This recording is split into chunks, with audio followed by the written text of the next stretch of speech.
Let's play! Whoa! Hello there, ladies and gentlemen. You all may call me Pharaoh, and welcome back to Let's Play Raging Loop. Last time we left off, holy crap, we thought we had everything in the bag, you know, like we countered Chiami and Mochi, we ended the feast. Of course, 8 people were gone, but it looked like we could pick up from where we left off, and it looked like life was going to be okay. It looked like, you know, Fusashi and Rikako were going to get married, and everything was going to be fantastic. It was going to be a happy ending. Until the feast began again, and basically Kiyonosuke went crazy and killed everybody. So crap. But it looks like we're about to enter another main route in the game, and we have key 16. And if you guys look at the chart, which by the way, I was reminded how to actually hide the buttons, so thank you for the viewer helping me with that. But if you guys remember going down to about deciding the arrangements about where we should sleep. We got key 16 now, and instead of agreeing with Hashimoto that he should stay there, we'll just enter the prefab ourselves. And by doing so, there we go. We're going to be entering this new path called Darkness. Frankly, I don't know what the hell that's going to mean. I have an inclination of what is going to happen, but let's see if I'm correct. This was it. If I let Hashimoto-san take the prefab, his death would be unavoidable. By keeping him alive, I should be able to create a different timeline. Simply surviving wasn't enough. That meant I had to try all possible options. I had to reveal all the things I was ignorant or afraid of. For all I knew, I might have been overlooking some minor yet important details. But first, I wanted to try more impactful changes. Letting Hashimoto-san survive would have to greatly affect the timeline. That already happened once, with Mamiya-san's survival, and even changed the guardians people received. I could still remember the last loop. I had become the snake, I took out the wolves, and decided to live alongside the survivors. Most importantly, Rikaku-san. Those sentiments have earned an unreasonably cruel conclusion. I could still remember the sadness and despair. But I couldn't really understand it. Why had I forgotten my fear of the unknown? Why had it been so easy for me to decide to move to Yasumizu and live alongside Rikaku Uematsu-san? Was I that kind of person? I didn't know why, but it definitely seemed like I wasn't really myself back then. I felt like I'd become a part of something greater, not just an individual. The gears all snapped into place and I brought forth that tragic ending. These feelings and guesses coming to my head left me without a clue as to where to go from here. A part of me did feel like fate or something divine existed and that I couldn't escape its control no matter what. But my knowledge, discretion, perception, and intuition wanted to deny that line of thinking. There was no absolute fate. If there was something like that, it was either somebody's elaborate plot, or just a product of my imagination that seemed like it. I wasn't being a conspiracy theorist here. Or a nihilist, for that matter. However, I wanted to reject lines of thinking that stifled my ability to come up with ideas. If I could think creatively, I might be able to find gaps in these seemingly impenetrable bars jailing me here. Fusashi-kun, is anything wrong? No, nothing. But since I'm going to stay there every day from now on, I think you should at least have it for one night. But I heard that Fujiyoshi has a culture of giving guests a warm welcome. If I'm to become part of it, I think I should do the same. Traveler reverence? That fits the general location, but not the state of the village itself. Did you hear that from Higuchi-san? Ah, crap. That was info Rikako-san had given me last loop. Well, I've been treated nicely. They even gave me a place to stay. You're a generous person, aren't you? Huh? Nope. Not at all. Why not accept this kindness, Hashimoto-san? I guess I will. All good. After parting ways with them, I went to Kiyori-san and had her help me get a shabby blanket, some newspapers, and a water bucket. There's only one bucket that they could let me use, and it was in a pretty bad state, showing once again just how dire Yasumizu's supply problem was. The newspapers weren't the daily news, but some old ones brought from Kamifujiyoshi as material supplies. I spread them about on the floor and placed a blanket on them. That was my sleeping spot ready. I'd also brought a portable toilet at that convenience store. Now, if nature called during the night, I wouldn't be faced with a difficult choice to either die or piss myself. After finishing up the preparations, I, just like the last time, returned to the dining hall. I was given some shishinari, again, and somehow ate it all. Oh, you ate it all. Was it to your liking? It's not bad, actually. That was a bit of a lie. I just came prepared for it because of my experience from last time. I still wasn't used to it enough to declare it good. Just what kind of booze would go with this? Then, like last time, I went on to fix the plates. Last time, I'd learned the symbols of the Haiguchi, the Uematsu, and what I got in front of the snake, the Muguruma symbol, even if it wasn't too clear. The Nosato mansion had theirs on the gate, so I knew them all well. This information could possibly lead me to the truth, so I had to remember it. Some time passed, and like last time, the students came back. We're back! Huh? The bright yet tender Yosunaga Ribe. His tenderness was mostly toward his family, though. It was a very human trait, which was a good thing. I felt bad for him for getting caught up in something like this. Whether he was an ally or enemy in the feast would greatly affect how it went. I didn't want him as an opponent, that much was certain. Don't know this guy. The free-spirited and slightly immoral Chikamochi Kamashita. He left quite an impression on me. As a wolf, he was a threatening individual who could do some horrible things with a straight face, but what would he be like this time? And then there was her. Haru Makishima. Last time, she'd been brutally murdered, while the time before that, she sided with the wolves as the badger. She wasn't much of a contributor to the feast. I considered her to be a troublemaker rather than anything else. But yeah, we're still going to go back to that phrase. Apparently this whole mental illness thing, I don't know. I don't know, it just... Or possession, possibly. She was the closest person to the mysteries surrounding Yasumizu. She'd lost her parents at a previous feast, disappeared once, then started talking strangely. It's not something that happens easily, either. The village heads insisted that this wasn't any sort of possession, but a mental illness. However, the fact that it was treated using Uematsu's special ability to take in such things made it seem entirely possible that the trouble surrounding her was of divine origin. But there was something I really didn't understand. I didn't know how, but last time, Rikako-san healed me of aconite poisoning. I knew it was my own body that this ability was more than just a religious rite, and it had an actual physical effect. That didn't necessarily mean that it would work on mental illnesses too. Honestly, there were too many things that didn't make sense here. And this too, like how she freaked out at Chiyomi, and she started chasing after somebody or something after mentioning God, I think? I don't know. And then there's the whole thing with the pendant that we found as well. I didn't know the rules. It kind of freaked me out, but for now, I had no choice but to set Rikako-san's issues aside. What mattered was Haru-chan. She had parental issues, a strange relationship with her granddad. All in all, she was a delicate young girl going through a complicated time in her life, and I didn't quite know how to deal with her.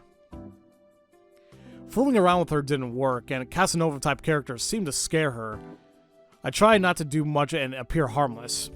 Maybe that'd work. Welcome back. This is Fusashi-san. He suddenly moved here to Yasumizu. Hello. I bowed with an empty expression on my face. Nichan, it's an android. Ugh. I had to do my best not to fall over at that. Huh? Why? I mean, he's not acting human. Oh, Haru-chan's being even more rude than me. I'm sorry. She watched a sci-fi movie recently. I'm human, just so you know. Hello, I'm Haru Makashima. She wasn't as wary as me as last time, at least. I still had no idea how to approach her. Have we met? Huh? No, this is my first time here. I thought so. Did she have memories of my seducing? No, of the previous loop?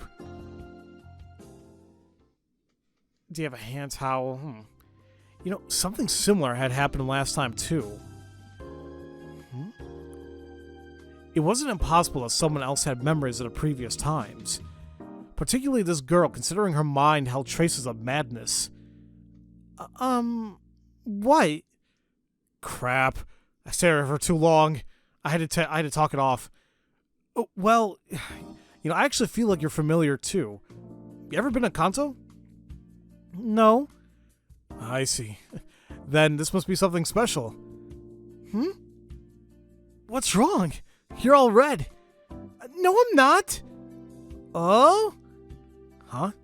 Wait, was she easier than I expected? Maybe android-like coolness is the way to go with her. Well, whatever that was. Aribi-san, I have completed the repairs on these plates. Whatever should I do with them? Cool manner of speech, robotic movements. Playing with people's impressions was a bad habit I had. Oh, bring him here. Wait, weren't you talking differently until now? Acknowledged. Executing. Appreciated, Messerschmitt. Wait, what the hell? Eat this! Human banana! What the fuck?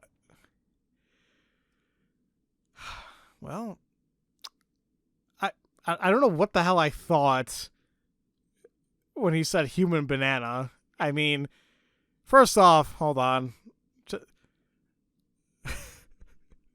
First off, let's look at Yasunaga. I thought he was throwing up, but maybe he was like drinking something and just did a spit take. Haru was just completely just like frozen. Kiyori, I mean, she turned red. So, well, I wasn't expecting this. Although I gotta say, his legs are pretty damn toned. Good for him. Mochi closed in on me, shouted some weird skill name, instantly undid my belt and brought my pants down.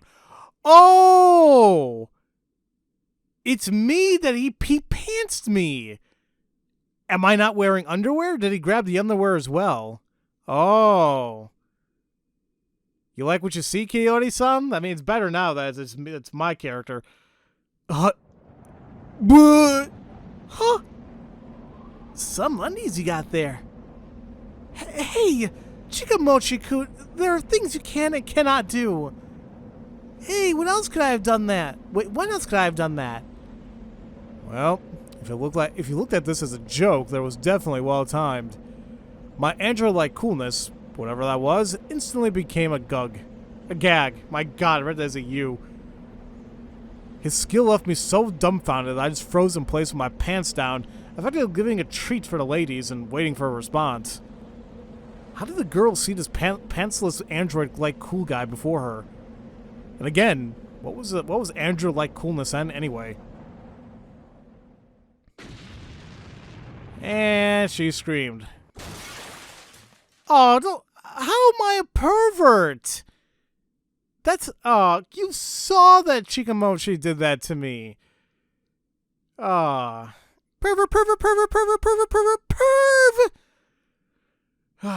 Not a positive reaction. Of course not.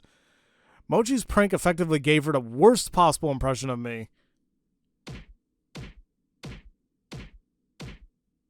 Damn, what the hell's all that punching? Haru-chan had kicked my exposed ass over and over and over. The two boys stopped her, and then she, breathing heavily, fled the dining hall. The guys followed soon after, leaving just me and Kaori-san.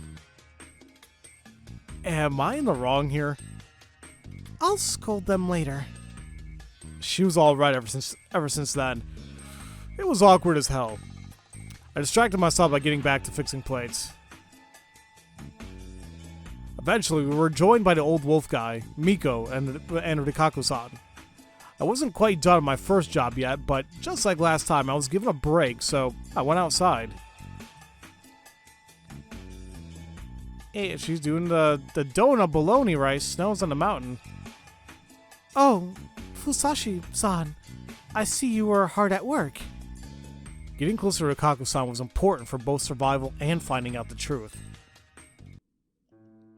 I still had some affection for her, as well as memories of our time together. However, last time, when I felt a similar way about Chiyomi, I was hit with a big surprise. It wasn't just Chiyomi, though. The Feast of the Yomi Purge seemed to bring about a total change in the nature of people. If Rikaku-san became a wolf this time, I wasn't sure if she would instantly kill herself, like she claimed she would. In fact, as a wolf, she would know Miko's guardian, or lack thereof, leaving the humans at a huge disadvantage. And most of all, if I got too close to her, it would make parting with her a whole lot harder. Even if I lost some of them, I had memories of the previous loops, so this was actually a big deal for me. The emotional strain would gradually pile up, and eventually even a guy as warped as me would snap. Thus, I would only get close to people as friends. That was probably the best way to go about this. I had no idea who'd even be alive once this was all over. It was even possible that there'd be no one left. It's an old song about the teachings of Great Lord Shinai-sama, the incarnation of this mountain, that keeps us alive. Shinai-san's guardians are okay, song again. She was teaching me the song. I actually knew it by heart at this point, and the memories that it was tied to made it hard to listen to, but I acted like it was nothing. It took an uneasy tone.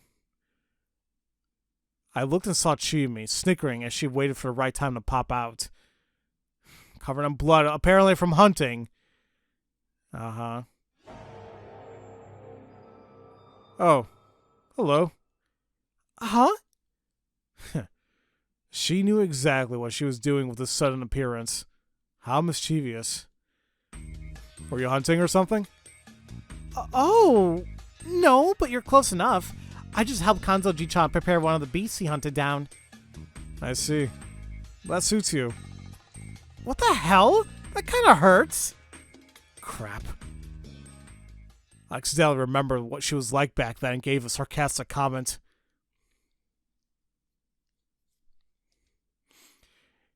If she'd be telling the truth back then, she wanted to kill me ever since we first met. That meant that even now, she was... Wait, hold on. Did that mean all that stuff I jokingly said about her being a murderer was on the mark? After all, the two shotguns were hidden in the room even then. Wait, hold on. The first time we met, our very first encounter was among the rocks near Saranaga. I picked up her flashlight and she called out to me. What was she even doing there? It was late at night, yet she'd taken a flashlight and gone down a dangerous cliff to reach a locally taboo area, Saranaga. She'd also said this. Listen, I just really wanted to kill. Yeah, I even returned back home just because I wanted to kill someone. Those might have been nothing but words to make herself seem like the big bad wolf that she was. However, it wasn't unlikely that she'd come down to Saranaga because she was doing something worrying. She'd probably been there on this timeline too. We just haven't met there. Maybe this time she'd actually finished doing whatever she was doing there? Well, no one had gone missing or anything, so it probably wasn't murder, at least. It still made me curious. I was definitely attracted to her cheer, tact, and mystery. But this time I would focus on exposing the secret to Yasumizu itself. He who hunts two hares catches neither. I would only consider her to be a potential hazard. I still think that when we found the pendant down there on the last loop, it's possible it belonged to her, or maybe she was looking for that pendant. Although she had on her when Rikaku shielded me from her. So, yeah, I have a bad feeling that as much as we like Chimi, and she's a cool character, I just don't think she's... I don't think she's a good character. When I say that, I don't think she's like a protagonist or a good guy in this game, which sucks, but it would be quite a twist.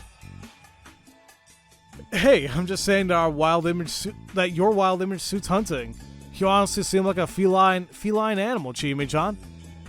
Oh, Chimi-chan. I like that. Interested in letting a carnivore have a taste of you. Wait, I like that. Interested in letting a carnivore have a taste of you? Oh, how indecent. Please, call me Rikako. What the hell? You can call me by my first name, too. Oh, what a mess of an exchange. Though it still served to decide what we call each other, so that was fine by me. You're flirting now, Undie Man? Suddenly we were joined by Haru-chan, holding a stick. Die! I was actually getting chased by a girl because of lewd stuff. What was this, a 20th century manga? Undie Man? Undie Man. Undie Man! My eyes! Can we stop with the screen shaking, please? You know what's bothersome? The background is shaking, but not the text. It doesn't... Ah, man, I'm sorry, guys. I was worried that nickname would spread, and I replied it didn't. And I really hope that it didn't. I couldn't have predicted that I'd run out of time just calming Haru-chan down, preventing the nickname from taking root in their minds. The mist! No way. No, not the mist! Was she afraid of the mist because of whatever happened 8 years ago? Wait, Haru-chan, calm down. Chimi-chan, where should she go? In a spur of a moment, I went and called her by first name, which I was pretty sure she didn't like, but no one could care right now. I'll take her to the dorm. Where will you go? Oh, right, I ended up staying in a prefab. Huh? Why there? What about the hut? I'll be staying there every day starting tomorrow, so I thought to let the visitor here have the better place this time. Haruaki-sama, how considerate. Stop wasting time. Hurry up, Rikaku-san. You take Miko-chan. Very well. Miko, it is time to cleanse, shelter, and dream. Okay. Haruaki-san, I'll show you a shortcut, so let's go together. Haru-chan, can you walk? Mist. No. Breath. Breathe. Breaths closing, chasing. Sound of claws. I looked at Chimi. She nodded, and I picked Haru-chan up. No. She was pale, her expression was empty, and her body was shaking, locked in a fetal position. Just what had she seen in the mist? What had she gone through? I hesitantly tightened my grip on her. She meekly grabbed onto my jacket. I had no idea if I can get along with her, but it wasn't impossible. While on the move, I noticed Hashimoto-san head to the hut I provided him, so all seemed good on that front. After leaving Haru-chan in her dorm room, I said goodbye to her, Chimi, and the two guys there, who were waiting for Haru-chan in worry, before making my way to the construction site. You can get there easily through the path behind the dorm. Don't slip going that along the way, though. She'd also told me about how to prepare for the feast, and I was generally pretty nice about it. She was generally pretty nice about it. It was pretty annoying that I couldn't just tell her that I knew it all. By the time I'd arrived at the prefab, the sun was down. I begun by checking how I'd fare here. I'd take only the bare minimum food and water I had here. I came prepared, but I didn't have to use the bathroom until morning. This was the shabbiest sleeping spot yet, but since I was still pretty awake, that allowed me to think a bit more. It was time to assess the situation. First of all, there were two things I had to keep in mind. How Yudai Hashimoto-san joining would affect the feast, and whether I could find out much about the feast and Fujiyoshi from Haru Makishima. The former would probably be made obvious by tomorrow. If he died despite all I'd done this time, I'd be all out of ways to help him survive. I'd have to start considering if there was something inhuman at work that was actively trying to prevent him from joining. If he did join the feast, though, the Guardian assignments would definitely change, just like they had when Mamiya-san and I joined. That would be neither good nor bad. However, the info I'd gained the first time, when I couldn't participate at all, and the second time, when I participated as a snake, were completely different. Naturally, there was a change in human relationships and who benefited from them. And now, with this change, I would get to know people I hadn't interacted much with yet. Especially Haru-chan. I can only hope that being the Undie Man didn't result in her avoiding me.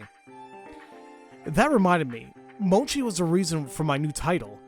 Was he the biggest obstacle in my path toward the truth? Nah. He wouldn't admit it, but the guy liked Haru-chan and was just jealous that I was getting between them.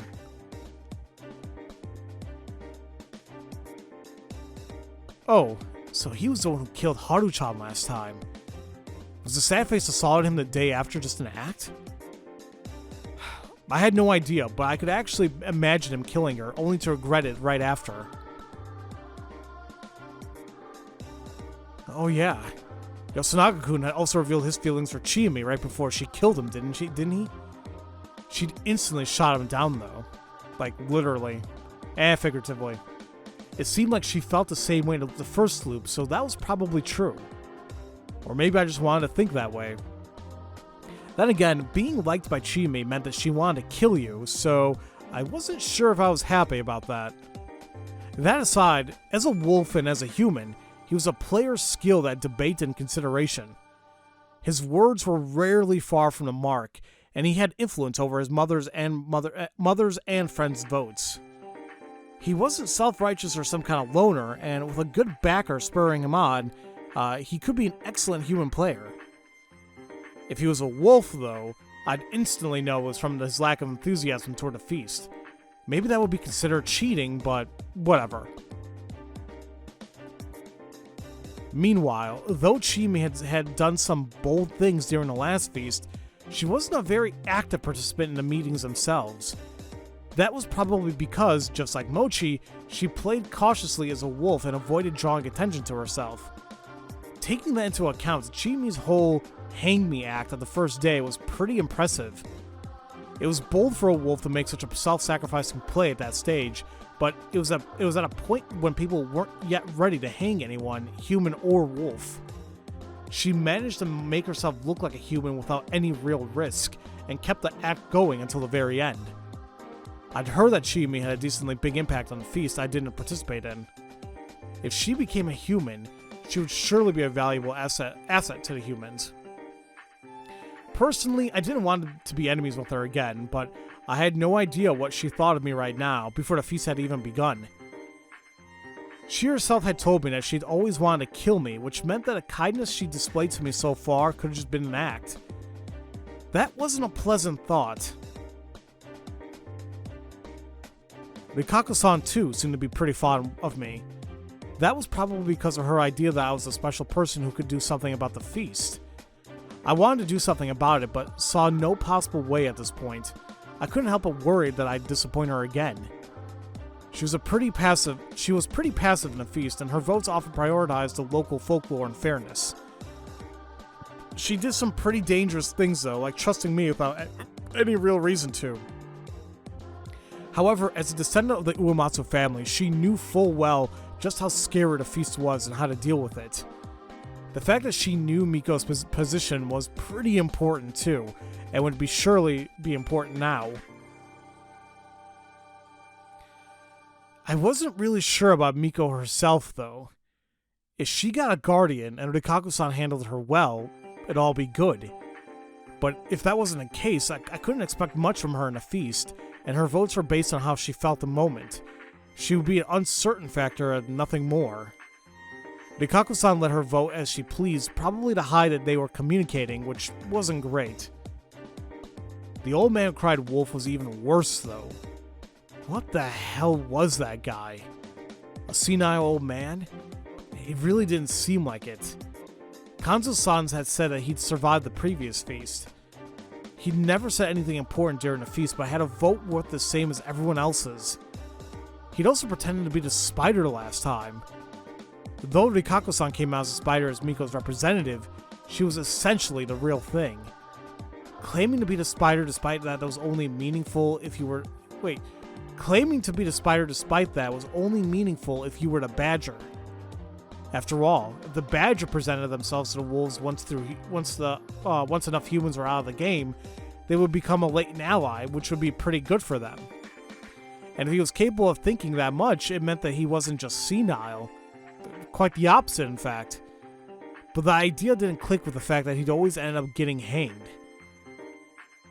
What was he even after? I had more than enough evidence to conclude that he was insane, but that just made spending time thinking about him more of a pain. Now, while Kanzo-san's actions and goals were obvious, he was hard to control. He'd been handling the feast based on his experience from the other ones. It was a relatively logical approach, but he wasn't flexible at all. He was extremely overbearing when it came to the flow of the conversation, and didn't mind making unnecessary sacrifices, which eventually led to a lack of stability. He also had a weak point on Haru-chan. When it concerned her, he could become dangerous and violent. The other elder, Tei Yamawaki-san, was simply a hyper-traditionalist who resented the younger folks. In certain situations, it was easy to get her to vote right, but in others, she was nothing but a hindrance. She was also Takumi-san's, a key person's, weak point, and handling that whole matter was difficult. Tei-san's opposite was Yoshisugu Oribe. He didn't care about tradition and hated the elders, as well as the village heads. He was also the intense type, and could easily mess up the feast. It was also impossible for him to make peace with his mother and brother and enter the Yasunaga-kun faction. But if left to his own devices, he could break the rules and get eliminated from the game on the first night. Handling him was difficult. His mother, Kiyori-san, was generally a passive player who followed Yasunaga-kun, but she had a tendency to do unexpected things. When Yoshisugu-kun had died, she tried to poison everyone's food, and she also tried to bend the feast rules and leave a dying message. She was the sole source of decent food here, and honestly, I wanted her and her sons to survive until the very end. Then there was a man who understood and loved her, Takumi-san. He was important as a facilitator and mediator, but keeping Yasumizu unified despite the tribulations of the feast. He had a lot of weaknesses, though, such as the antagonism toward the outsiders and village heads, as well as his tendency to do unnecessary stuff on his own. However, all of it was outweighed by his popularity, charisma, and sheer strength, which were useful every now and then. Overall, he was someone I wanted to depend on. He really had to form a trusting relationship with his brain, though. Now, Kiyonosuke no Satoshi was pretty hard to evaluate. He often said things that didn't have to be said, couldn't read the mood, and tended to create conflicts between himself and Yasumizu's people, but despite expectations, he ended up surviving.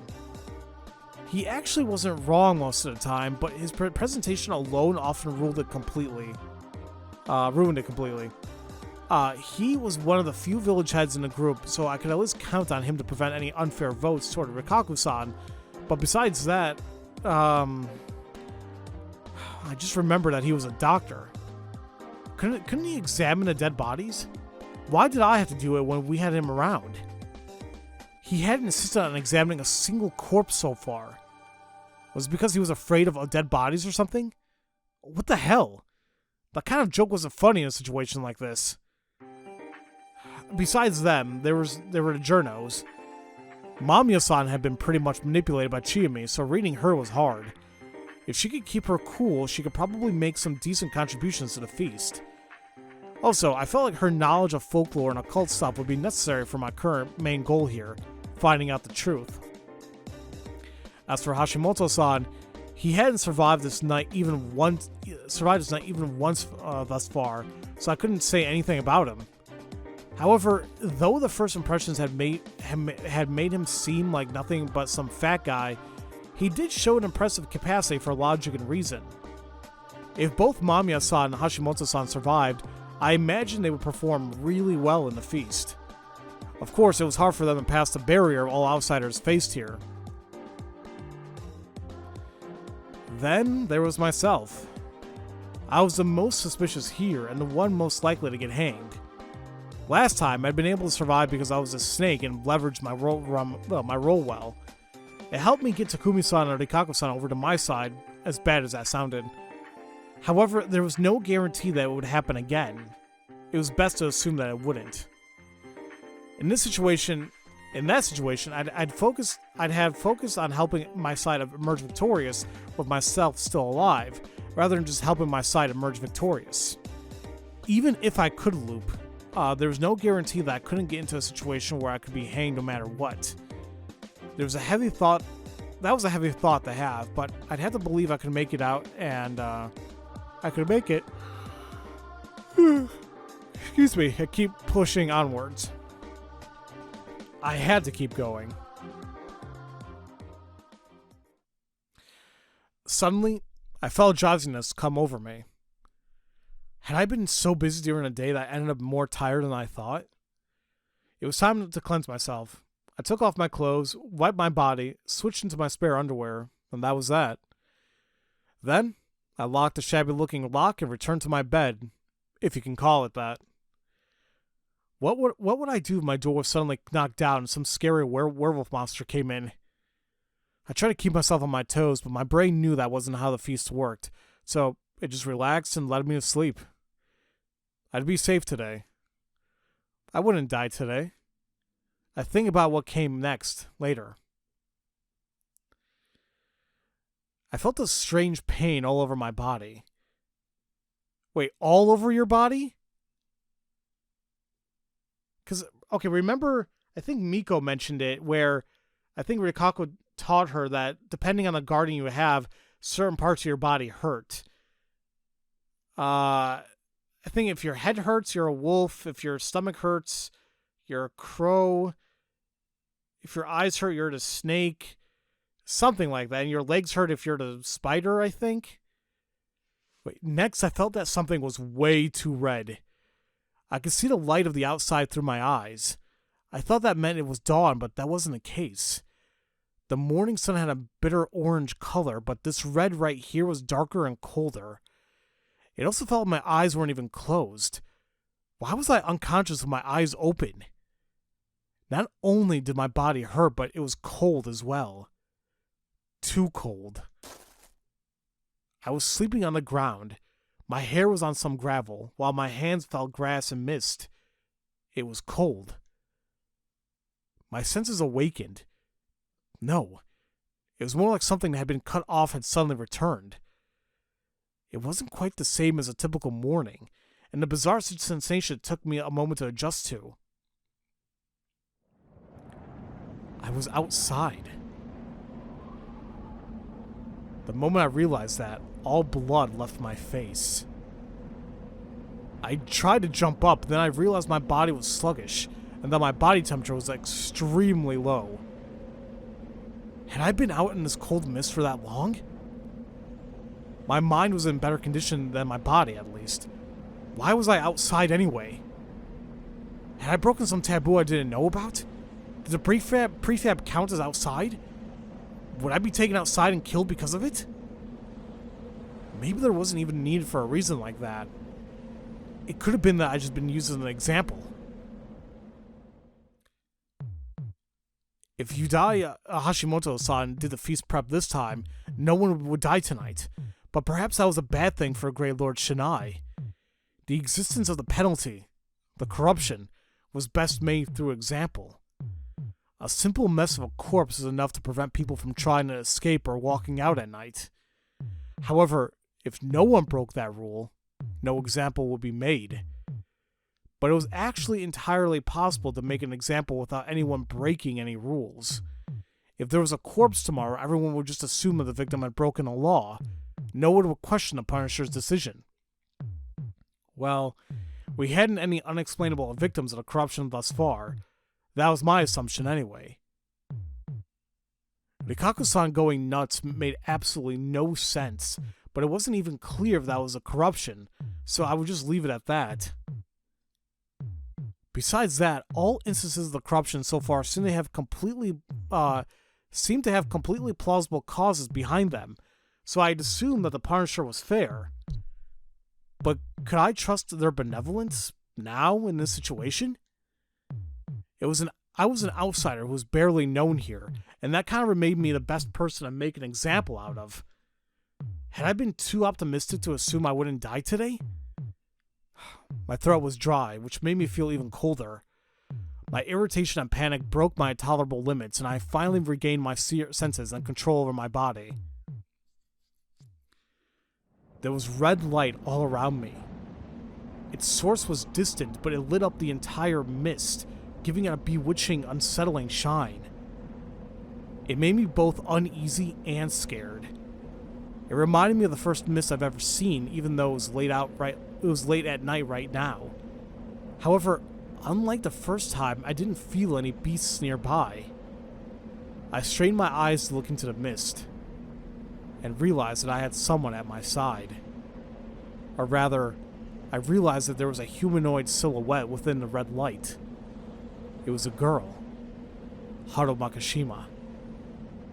Haru-chan. As I tried to stand up, I staggered pathetically and collapsed again. I could barely even speak. She noticed me, slowly turned her face toward me, and looked down at me with eyes showing no hint of emotion, thought, or life. She was even smiling a bit. Fusashi-san. I heard my name. It surprised me, but I somehow turned to the other side and saw Kiori Aribe-san. Her eyes and expression were almost exactly like Haru-chan's. God is coming. Was I still half asleep? Was this some sort of dream? Why were they here anyway? But if I could actually see the god that Chiyami, Rikaku-san, and Haru-chan talked about, I would accept it in a heartbeat. I turned to the direction that those two were facing.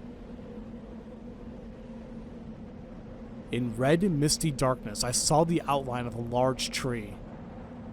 It was a hanging pine. That meant that this was the graveyard. And there were 3 lights, or rather, sets of them, within the mist. It took me a moment, but I realized that they were eyes. The vague silhouette seemed human, and yet not human at the same time. Was that God? Why had they appeared before us? Questions filled my head. My thoughts became dull. My sense and logic froze, and my vision contracted. Suddenly, God spoke. Look here, for I will tell ye the truth legend. It was like a rumble, but it was definitely a voice. We will now tell you the true legend. I tried to follow what he said. The wolves was not fully dead. The wolves aren't dead yet. Truly, it is mankind that have been dead. It's the humans that are dead. Mankind, snake, ape, crow, spider. Human, snake, monkeys, crow, spider. All creation is the making of Yomi. All of them have risen up from Yomi. The laws of the mountains, yes. The law of the mountains says all creations to be killed, that they all must be killed. Ye hath been chosen willfully to be the wolves.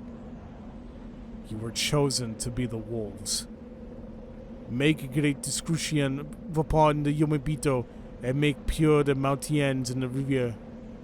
I don't know how I'm speaking like that and like they're French, but I'm just having fun with this. But yeah, this was basically my assumption this time around. You made us play as an... Well, you made us not participate in the feast before. That you made us have a guardian. The next logical step was to play as the wolf itself. So, this is going to be insane. Wow. Okay. Destroy the Yomibito and purify the mountain and river. A noble gift we vow with you. We will give something to you.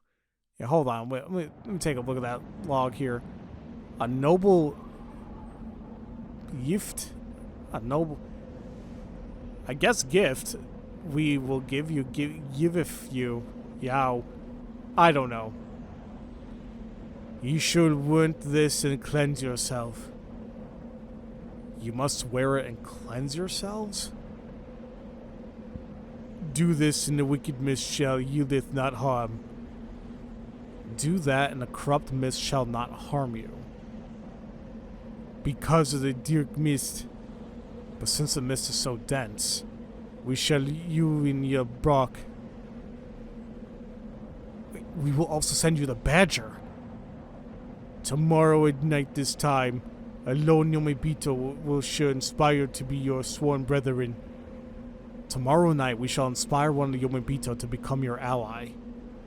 This worthy brock you unite be, and it is our help unto ye. This badger will be a guardian, and it is our help, and it is our help to you. Huh. So the wolves always got such a detailed explanation?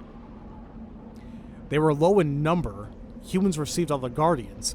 They were under pressure to lie at all times, and were surely conflicted about many things.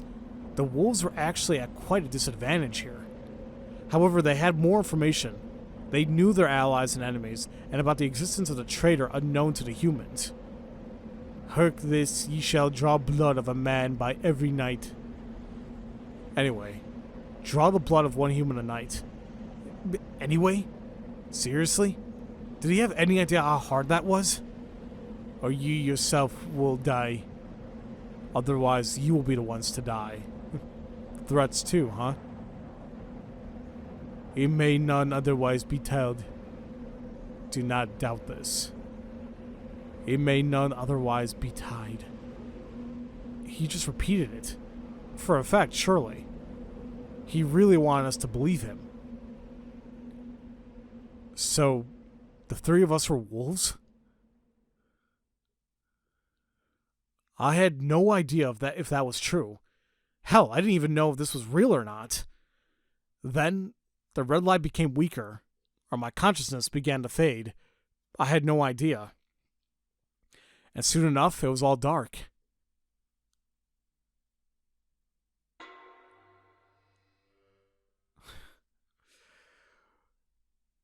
Well, like I said, I think it was bound to happen. And I'm super intrigued how this path is going to go now. My body hurt. The familiar sensation made me open my eyes slightly. I saw the bright but shabby inside of the prefab. Though through the dirty curtainless window, I saw the mist outside. This was reality, wasn't it? I lifted my upper body, turned a bit, moved my head, pinched my cheek. It all felt real. I then tried to stand, and I could. Looking at my phone, which was about to run out since this place had no electricity, I saw the correct date in that it was 8 o'clock. I slept in pretty late. Remembering something, I lifted the bottom of my shirt and looked at my stomach. What I saw made me freeze. The Lord of the Hunt, the Wolf. Slay all the Yomibito. Cleanse and purify or die. The Lord of the Hunt. Is this Bloodborne all of a sudden? I mean... yeah. But what I don't understand is, like...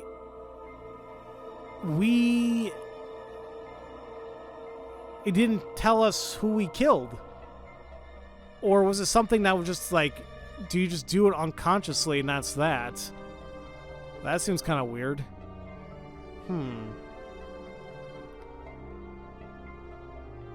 It wasn't a dream. Or was it? Cleanse, purify, dream. We just thought that people made it up to make fun of us. We found it was true when we became blessed by Shinai-sama himself. He showed up in my dreams and told me about it. Great Lord Shinai told the real story through dreams, making the people of Yasumizu change drastically. They went from those who hunted wolves to those who hunted humans. It wasn't clear whose side was right. I didn't even know if there was a right side to this. But I didn't feel much. I didn't get any sort of hatred for the humans or motivation to kill. The first time, Yasunaga-kun, Teisan, and Haruchan all had some sort of cold, calm anger toward the humans. Last time, Chimi had said that she was intent on killing me from the start. As for Mochi, my first impression of him was weird but harmless kid, and that somehow became insane killer. We had our reasons for doing what we did, and we had to keep doing it until the end, so stop with the questions, they're a pain. However, she'd also said she was struggling, and it didn't sound like it had anything to do with what she wanted. Regardless of what you were like before, you became a wolf by getting the wolf as your guardian. What was Mamiya-san like in that regard? She had worked as a wolf, but that was either just to survive or because she was urged by Chiyomi. There was no zeal or loyalty there, so she ended up being silenced. That meant that the real story only worked on the people of Yasumizu. That was the only way things made sense. But if that dream-like experience was true, then this time, the wolves were Haru-chan, Kiyori-san, and I, right? I'd seen them in the mist and red light, and they certainly didn't look right. I wasn't sure if I was actually a matter of sanity, but they just accepted the event as natural. A change born from the real story. An event set up from the start. No. I also had to consider the possibility that it was just a dream, and that me being chosen as a wolf had nothing to do with it. I still couldn't be sure if they were the other wolves. I absolutely couldn't just go to the dining hall and ask them if they were. I had to wait until tonight. Suddenly. Sashi, you okay? Haruwaki-san! Haruwaki-san, are you alive? Haruwaki-san! Someone knocked on my door. I quickly wiped off the bloody guardian mark on my stomach. It was dry, so it came off easily. I washed my hands in a bucket and unlocked the door. You're okay! Haruwaki-san, I'm so glad! I saw Takumi-san, armed with a farming tool, and Chiyomi, who was just so happy about my survival she had tears in her eyes. The fact that she was the same person as the vicious mass murderer made it difficult to be happy about this development. If this was an act, this reminded me that she herself had told me I had a bad eye for women. Without any of that, she'd seemed like nothing but a gentle, cute young woman. We carefully walked through the mist. The mist actually came. I heard it's a bad sign. Is it? How much have you heard exactly? That someone always dies when it comes. Who the hell told that to a damn newcomer? Well, that aside, did someone die? No. No one's dead yet. Good. Has everyone gathered already? Yeah. in a dining hall. Sorry, we came to pick you up pretty late. Everyone's panicking because of the mist. Sorry for making you wait. Of course they come for me last. I was at the bottom of the totem pole here. And despite that, I was a wolf. Crap. How was I supposed to survive Kanzo-san's Can You Just Die today? Wait, hold on. What was I thinking? Was I actually going to fulfill my role as a wolf?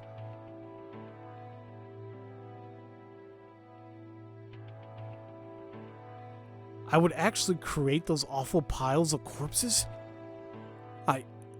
I didn't want to do that. I wasn't beholden to some weird legend. There was no need for me to play along this insanity. I mean, honestly, I could just reveal who the wolves were on the first day. That'd keep the sacrifices minimal and... No, that just resulted in my own death. I had to think carefully here. I had to survive. I had to survive and escape the loop. This wasn't just a matter of leaving Yasumizu or Fujiyoshi. I'd actually ended the feast once and escaped, yet the death loop still continued. Hell, the Feast of the Yomi Purge and a general mystery surrounding Fujiyoshi still wasn't over. Honestly, I had no confidence I'd been on the right mind, that I've been of the right mind when I decided to actually move the Fujiyoshi. It felt like all the characters and stage props here were gathered to bring about nothing but tragedy. Until I solved all the mysteries here, the supernatural forces here would continue to terrorize me no matter how far I ran. There was the possibility that surviving as a wolf would solve everything, though that wasn't a pleasant thought. Perhaps I'd come back to life, return from Yomi, over and over and over because of the local Yomi inhabitants, so in order to solve this, I had to become a wolf and kill them all. Right. This could be the right path. Haruwaki-san? What? What's wrong? Something bothering you? I'm kind of worried. I'm actually quite the scaredy cat. Can't blame you. Would I have to kill them too? Can you handle blood? Huh? Why are you asking? No person died, but, well... Their expressions turned dark. I saw the plaza. There are 3 wolves. Just like last time, Tei Yamawaki-san was at the Okiba with 3 Yomatsu Okami symbols painted on it. What do you mean? I'll tell you later. The exchange was exactly as I remembered. I still knew about all this, so I had to be careful to stay in character. I couldn't forget that just about everyone here had their first feast today. They didn't have the knowledge or experience, and no one had killed anyone yet. If I went and said something weird, they suspect me, so I had to act like a confused newbie. As I approached the plaza, I noticed a strange stench. Though it resembled the smell of death I was now intimately familiar with, this one felt more beastly. Just what is that stench? You shouldn't look. I disregarded her warning and headed toward the source of the smell. Huh. There was a pile of corpses in the middle of the plaza. Though they weren't human. I was about to say, I'm like, what the hell are they talking about? From what I could tell, they were the remains of mid-sized 4-legged beasts. They looked like dogs, but their bodies were in such a terrible shape I wouldn't have been able to tell if they were foxes, tanuki, or wolves instead. Some had their limbs or heads removed, and a lot were just cut up really badly. Bloody fur, eyes open so wide you'd think they'd all fall out. If I had to guess, there were at least 20 of these here in this pile. It was about as tall as the back of a smaller adult. It reeked badly, but more than that, it was just disturbing. Crimson fur, countless fangs, claws, eyes. This seemed like an original idea for a fantasy monster. Indeed, monster was very apt. It was almost a monument dedicated to Yomatsu Okami. Perhaps this was the Example this time? Don't touch it. We're throwing it in Saranaga later. I wasn't planning on touching it. It was basically a heap of potential diseases. Wouldn't dumping in a river be illegal, though? Ah, screw it. This wasn't the time to worry about stuff like that. Haruaki-san, you seem strangely calm. Well, you see dog corpses in town every now and then. Not sure how I'd feel if this was a person, though. It probably wouldn't affect me much at this point, to be honest. I've seen too many horrible human corpses. You're alive! Outside a dining hall, there was Kanzo Makashimashi, gun in hand. Along with him was... Fusashi-kun. Good morning. At the entrance, there were Mamiya-san, who looked uneasy, and Hashimoto-san, who looked strangely composed. After greeting them, I went inside. Haruaki Fusashi-san is okay, too. Well, that's everyone, then. My, what a relief. I looked around and, yeah, everyone was here. A total of 16. What a party. At one seat, there was a Haru-chan. Her face was pale, and her two friends were seated next to her. It's safe in here. Oh, wait, I guess I was supposed to be Yoshinaga. It's safe in here. You want to eat? I just can't. She'd hated the mist before, but this time, it seemed even worse. She had made herself as small as possible, and it felt like she was averse to their care. This seemed like a mix of her fear of the mist and a rejection of the villagers she'd had as a badger. She's just the greatest scaredy cat here. Scaredy cat. She was always really afraid of corruption talk. Maybe she was just scared of getting corrupted. And that's why I don't think Haru-chan could kill anyone if she was a wolf. A girl who was afraid of the corruption. It started 8 years ago when she tried to visit Yasumizu when it was covered in mist and saw something. That had to be it. The idea, or certainty, that people around here were Yamabito had to scare her pretty badly. Maybe she really was a wolf. Kiyori-san, on the other hand, looked okay. That thought came too soon. A moment later, I heard a crash from behind the counter. I'm so sorry. I'll clean it up. Oh, let me handle it. Hey, I'm supposed to be working here. Sorry for not helping. Without waiting for a response, I hurried behind the counter. There was broken porcelain on the floor, along with some rice and soup. The same food as last sloop, basically. I already knew what was where in the kitchen, so I wetted a cloth, wrung it out, and started wiping it up. Then I spread out a newspaper and collected the porcelain. Suddenly, I felt something touch my upper arm. I turned around. And I saw Kiyori-san crouching and staring at the floor with a pale expression. She was shaking. I could tell from her touch. There were tears in her eyes, and her half-open mouth made her look like she was about to sob. Her whole body was basically saying that she couldn't bear this.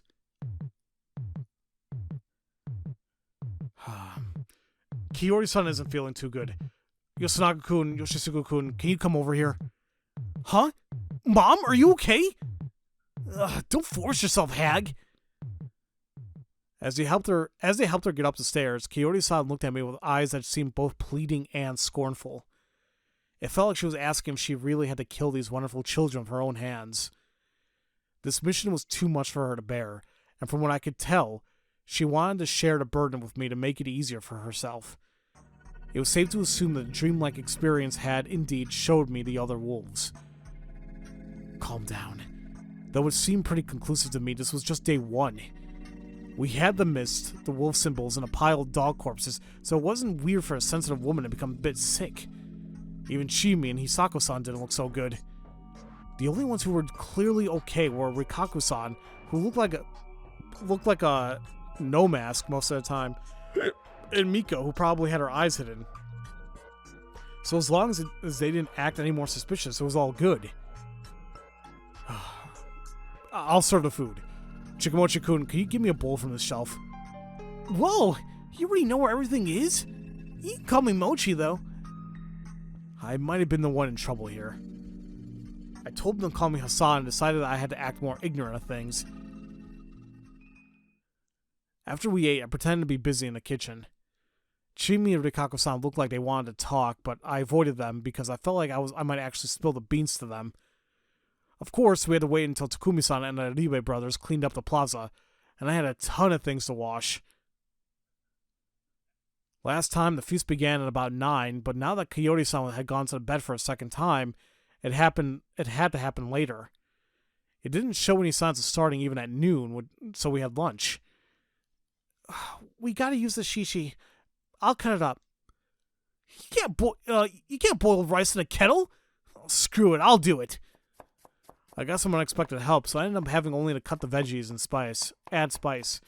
We ended up with lots of decent rice and pork, boar soup. I hadn't expected Yoshisugu-kun to know how to boil rice. He probably helped out Kiyori-san a lot. Haru-chan, you feel like eating? Yeah. And don't call me by name. Apologies, milady. Stop it, Undie man. I hadn't accepted that name, but trying to resist it would have probably made her antagonistic toward me, so I just laughed it off. I'm sorry for making you worry. What a nice smell. Who made it? Haruaki-san. Yoshisugu-kun and I helped out. Oh my. Thank you, Yoshisugu. I just boiled some rice. Do you think you can eat? Yes, I'll have some. Everyone noticed that her face was as pale as before, but no one pointed it out. Kanzo-san was beginning to become irate, and it was clear that we had to begin to feast soon. We're doing it after eating? Everyone, even Kiyori-san, understood what was going to happen. No. Well, 2 people didn't. Well, I understand the road is blocked, but can't we get out by crossing the stream below? It's dangerous. I understand how you feel, but it might be best to just wait for help. Serizawa-san just said that no one would come. What's going on here? No need to rush it. Ma'am, you will explain to us, yes? Yes, I'll tell you about the feast later. Do it now. I don't want to participate in something I know nothing about. Kyu-chan, no need for that. Hearing them talk made me nervous, but at least they kept everyone on their toes. Or was that a bad thing for us wolves?